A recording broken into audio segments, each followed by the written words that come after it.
It's like a little excitable dog that just wants to go for a walk.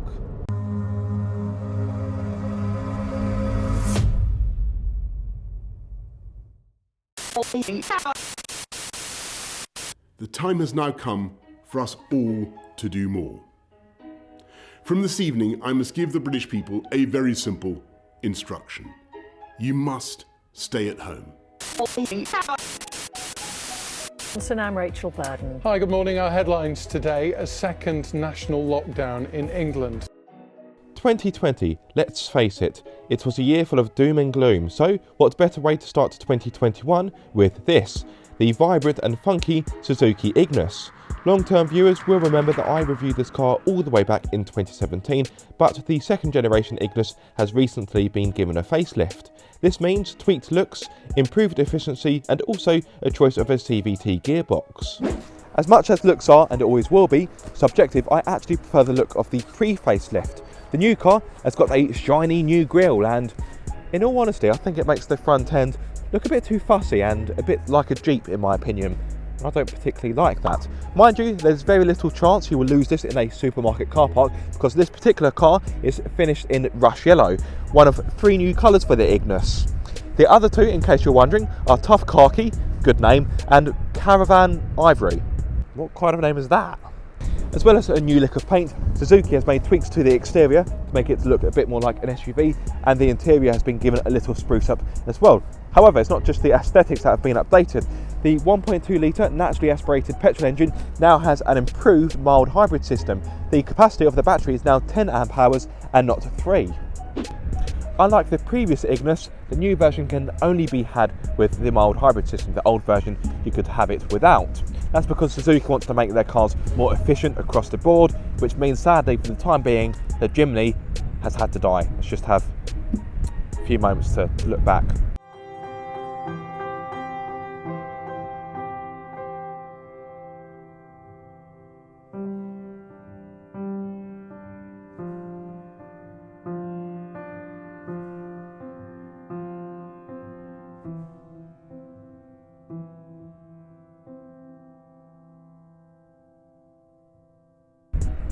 Anyway, this car does offer four-wheel drive, but let's not beat around the bush. It won't have the same go-anywhere ability as its brother, although that's not really what this car is about. Despite its determination to look like an SUV that can climb every mountain and ford every river, the Ignis is actually more suited to a concrete jungle as opposed to an actual jungle. This is a small car, of course, so it's easy to thread through town and of course park. However, this particular trim level does have a reversing camera in case you need an extra bit of assistance. This car is so small in fact that you can almost fit it in your pocket. The overall length of the car is 3.7 metres, that's around twice my height, I'm 6'2", and the width is just 1.7 metres. In fact, I can almost touch the passenger window just by stretching my arm out. So this is a compact car, which is going to be perfect for navigating tight city centres. That's why I'm in Worthing and not at Goodwood. I will be at Goodwood a little bit later. But for the time being, I want to show off the Ignis' strength of being a good city car. As I mentioned earlier, this car is powered by a 1.2 litre naturally aspirated petrol engine, which is actually a little less powerful compared to the pre-facelift. That's because it offers 83 horsepower along with a meagre 107 newton meters of torque. If you prefer that in pound-feet, I will of course drop a subtitle below. Now, I'm pretty confident you are not here for me to speak about performance figures. This is a city car / small SUV, but in case you are, on paper, Suzuki states this will take a rather pedestrian 12.8 seconds to hit 62 miles per hour. And the top speed, in case you're wondering, which is going to be quite irrelevant, but that's 103 miles per hour. Now, let's go back to that 0 to 62 time. I know this isn't a car that's really going to be purchased on such a stat, but what I will say is that this car doesn't feel as sluggish as you would expect. You'd look at 12.8 and go, oh, blimey, I'd just walk, it'd be quicker. But no, thanks to the mild hybrid system, which now has a bigger battery compared to before, it has 10 amp hours as opposed to 3 in the facelift. Because of the mild hybrid system, it means that you get an extra bit of torque low down, and it just assists the car. Kind of like having a turbocharger, but of course this hasn't got a turbocharger. I think it's refreshing that Suzuki has actually offered a small SUV with four-wheel drive. The amount of pseudo 4x4s that are on the market, SUVs that look like they can do a bit of off-roading, but they only come in two-wheel drive flavour. 4x4s, that's what we should call them from now on. I don't think anyone's ever used that phrase before. 4x4s, because they're fake 4x4s. You heard it here first. 4x4s. I like that phrase. Right, time to copyright that. Damn it, someone else has beaten me to it.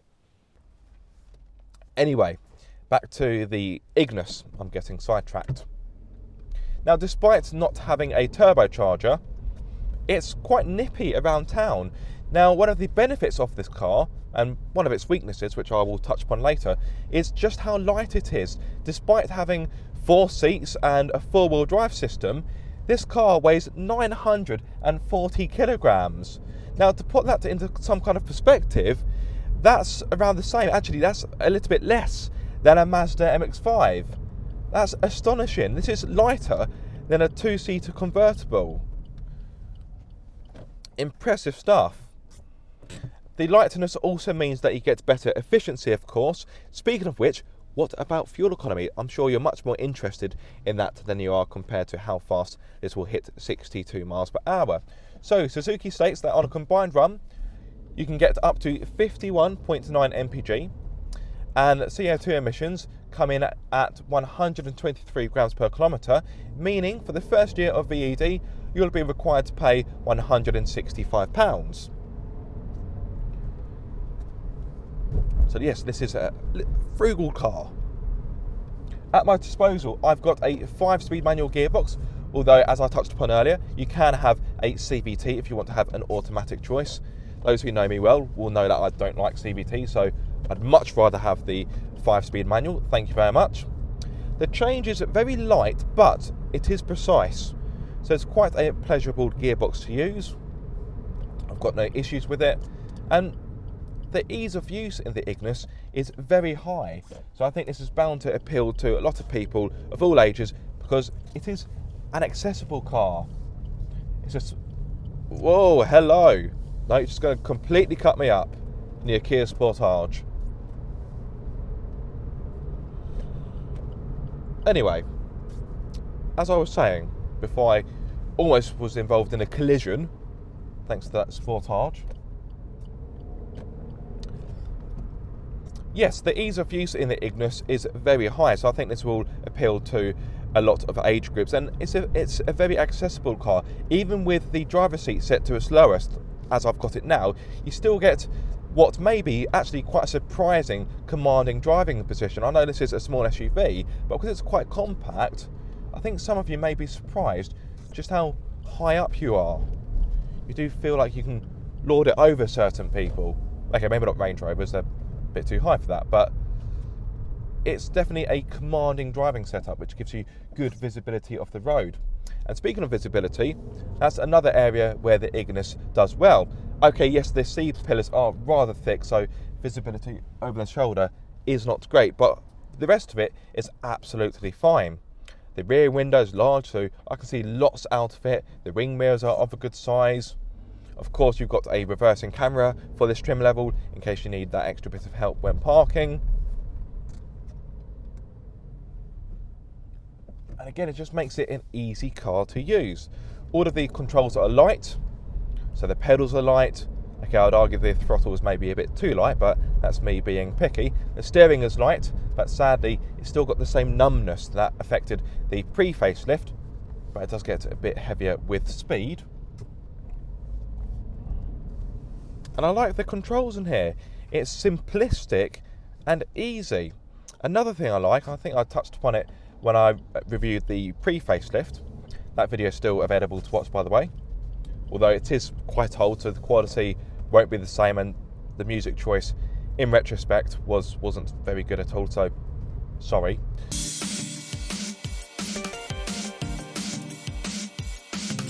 Yeah, sorry about that. But yes, as I touched upon, or I think I touched upon previously, I like the controls for the auto air conditioning. You've got chunky buttons, they're very easy to operate, and if you're driving this car with gloves, again, you'll have no issues.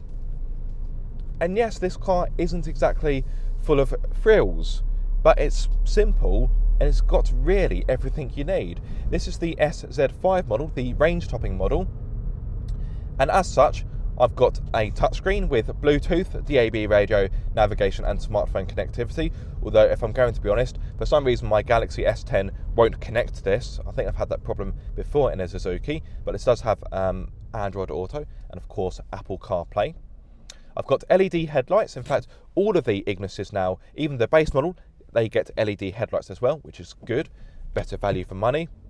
Oh, I forgot to mention, it also comes with 16-inch alloys. I've also got auto air conditioning that I touched upon a few moments ago. I've got the dual camera brake support.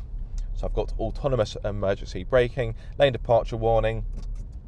Just making sure that Audi wasn't coming round. I think I've got weave alert. I've got 6 airbags. Got cruise control, speed limiter, automatic headlights, front and rear electric windows, rear privacy glass, the reversing camera I've mentioned a few times now. And I've also got, because I've got the AllGrip 4-wheel drive system, I've also got hill descent control and grip control. What else have I got in here? It's quite a well kitted out car. Keyless entry. I almost forgot about keyless entry.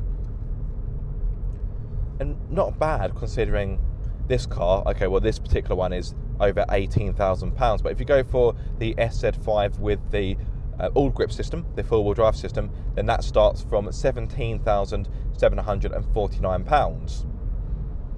So not cheap, but good value, However, if you haven't got that much to spend on your Ignis, then you can get the base model SZ3 for £14,429. If I'm not mistaken, it's about £14,500. The Ignis isn't too shabby when it comes to equipment, but what about practicality? As always, the driver's seat has been set for me. I'm 6'2", so I am of course a taller chap. And you may think, big guy, small car. There's no way you're going to fit in. You'll have as much chance as Peter Crouch does getting into a small sleeping bag. But you'd be wrong. Let me prove it. As you will quickly see, I've got a decent amount of knee room and plenty of leg room. In fact, I can really stretch out and relax. I've got a good amount of headroom as well. So if you do happen to be a taller person, fear not, the back of the Ignis is not a bad place to be. If you go for the SZT or the SZ5 models, you only get 2 seats in the rear as opposed to the 3 that you get in the SZ3, the base model. Now that isn't a bad thing, because even if you had 3 seats in the back, could you fit 3 people in? No, you couldn't. I think even 3 children may struggle, and the majority of city cars are only offered with 2 seats in the back anyway. The advantage of having the 2-seat system is they slide forwards and backwards by up to 165mm to give you better versatility. That means you can have a bigger boot and less rear legroom, or a smaller boot and more rear legroom. I like that. Good feature, Suzuki. Practicality in the back isn't overly fantastic. You do get a door bin where you can fit a bottle into and a cup holder in the middle. You also get a map holder, map pocket I should say, in the back of the front passenger seat. But apart from that, actually not really. There's no grab handles, there's no hook where you can hang up an item of clothing. But given the fact that the back of the car is more spacious than you may expect, I'm willing to forgive the Ignis for that. Step into the front and you'll find that even with the driver's seat set to its lowest, you still get a nice commanding driving position. Speaking of the driving position, the steering wheel only adjusts for rake and not reach, so it only goes up and down, so you may find it a little bit difficult to get a comfortable setup, although let's face it, for a car in this class at this cost, this isn't exactly uncommon. The driver's seat's got a good level of adjustment and it's quite nice and soft, although the bolstering could do with a bit more support. In regard to practicality, the door bins are of a decent size. I can fit in this 500ml bottle in there with no complaints. Oh, that was one of my GoPros turning off. And there's also some space in here for a few other items. There's 2 cup holders in the middle. And there's a tray where you can pop your smartphone or your wallet or any other smaller items. In regard to the smartphone, you do have a USB port, an auxiliary port and a 12-volt socket. And last but not least, you do get a glove box which offers a good amount of space, and you even get a dedicated shelf for the owner's manual. I like that. Well done, Suzuki. As you would expect from a car with such small dimensions, the boot is far from gargantuan, but it is pretty much on par with its rivals. Open up the tailgate and normally you would be greeted by 267 litres worth of space. However, this car does of course have four-wheel drive. That means the boot has been shrunken down to 204 litres. If you want more space, you can of course fold down the rear seats, and this will give you over 1,000 litres. In case you're wondering, no, you don't get a spare wheel, but you do of course get a tyre repair kit. Now, with a car that's got a short length, that comes with it a short wheelbase. That isn't always good news when it comes to ride comfort. However, I'm happy to report the Ignis is a comfortable car. The damping is supple and the ride is soft. Okay, it can be a little bit busy sometimes, but of course that's probably down to the fact that it has got a short wheelbase. But for the most part, it is comfortable. The seats are comfortable as well, although the bolstering is a bit too soft in my opinion. You don't really get the support you may want or need. Overall though, I've got no issues with the comfort. Okay, for a longer journey I think I'd probably get a cramped back, but this car isn't designed to munch up loads of motorway miles, so I'm not going to complain about that. I think that's quite an unrealistic and unfair thing to say. Yes, this can do a long journey, but it's not really designed to, is it?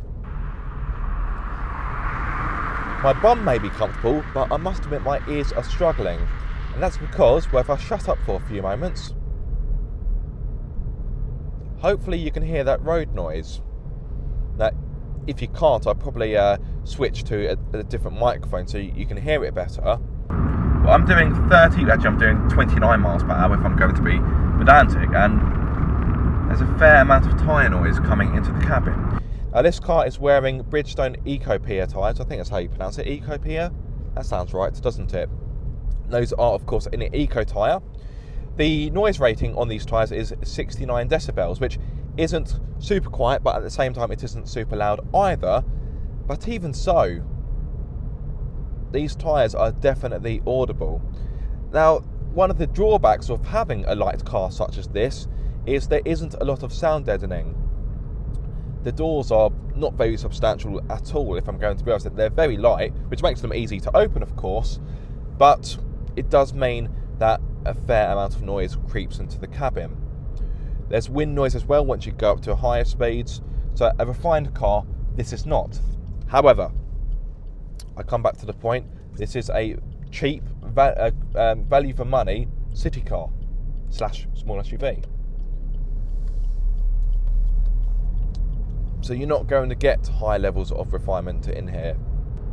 It's fair to say that Ignis does well in and around town, but what about somewhere a bit more scenic? Well, of course, when you take it on faster roads, the lack of power does get exposed a bit more, but at the same time, once you build up momentum, it's just fine. I wouldn't say it feels desperately underpowered, although I would like to see the Ignis with the 1 litre booster jet engine, the turbocharged engine, which is found in the Swift. I think that would work really well in this car, but perhaps Suzuki are scared that by doing so, that would take sales away from the Swift, which is the more popular car. Suzuki aims to sell, I think it's 6,000 of these over the next year or so, whereas I imagine the numbers for the Swift will be higher. Now, I think it's time to touch upon handling. Yes, granted, you won't be buying this car for its handling properties, but you may still be interested. As I mentioned earlier, this car is wearing Bridgestone Ecopia tyres, so they're more for economy as opposed to performance, and they're also quite skinny. They've got a width of 175mm, so you may think that this car doesn't do very well in the corners, even though it has got the AllGrip system. Well, no, the Ignis, to its credit, holds its own. Now, it's not perfect, but at the end of the day, I wouldn't expect it to be. The steering is numb, as I said earlier. It does get heavier with speed, so I'm not too fussed about the weight. it feels quite woolly, in all honesty. The car has got a fair amount of roll, but again, I'd kind of expect that, so it's not really a criticism, that's more of an observation. The brakes, they don't really inspire that much confidence, if I'm going to be honest. The first stab at the pedal, and you don't get much feedback, and you can't really feel much of the speed scrubbing off. I wouldn't say it feels dangerous, that would be unfair and over the top, exaggerated, that's the word I'm looking for. But at the same time, when you're approaching a corner, like I am now, dab the brake, no, nothing's happening. You have to put a bit more pressure through the pedal to really get the car to start slowing down. On the plus side, the feeling through the brake pedal is pretty good. Some cars with regenerative braking, the brake pedal can feel a little bit numb, and it's a bit difficult to gauge just how much you are or aren't slowing down. But yeah, the brakes on this car come up to a junction. They're not bad, but at the same time, I would like them to be a bit stronger. That may sound really nitpicky. Wind up that 1.2 engine. Come on! Come on, Ignis, you can do it. As much as the Ignis isn't fantastic in the corners, you kind of forgive it because this is a car that doesn't take itself seriously. Just look at its face. All it wants to do is to bring joy. Yes, the Ignis, you can't help but smile when you see one. It's just a happy little thing. It's like a little excitable dog that just wants to go for a walk. These kind of roads will be a good test to see if the Ignis feels underpowered. Here we go, overtake that cyclist. Okay, yes, the engine is a bit boomy as you get towards the red line, but it feels nippy enough. I don't feel like a burden on the roads, and I drove on the A27 to get down here, which is at a fast A road, and I was able to overtake other cars with ease. I didn't feel as if I had to plan every overtake. So despite this not having loads of power, I think for most buyers it will have enough. It would be nice to have a bit more, of course, but for the purpose of this car, I think this 1.2 engine is okay. In my opinion, the Ignis brings joy, and in these times we can all do with a little bit of joy, can't we? The Ignis, it makes rainbows appear, birds sing. Okay, I'm going a bit too far, I know. But it's just quite a fun car. Yeah, it's flawed, it isn't perfect. But at the same time, it doesn't take itself seriously. And I think that's going to appeal to a lot of customers. The Suzuki Ignis is certainly a likeable car, and I love the fact that Suzuki has pretty much made its own segment in the market. It's not quite city car, it's not quite SUV either. Okay, some may argue that the Fiat Panda 4x4 beats the Ignis to that accolade, but still, this is a unique product in a very saturated car market, and that can only be a good thing. Yes, this car is flawed, but at this price you have to expect that. Despite this, it offers fantastic value, a healthy amount of kit, good fuel economy, and it's more spacious than you may think. Plus, look at its happy face, it's joyous, and hey, we all need a little bit of joy right now, don't we? Thank you so much for watching this video. I do hope you have enjoyed it. If so, be sure to like, comment and subscribe. If you are subscribed, don't forget to click the bell icon so you get notified every time I make a video. But until the next time, guys, be sure to keep up the car obsession, and a happy new year to you. Let's hope 2021 is better, although let's face it, that's not difficult.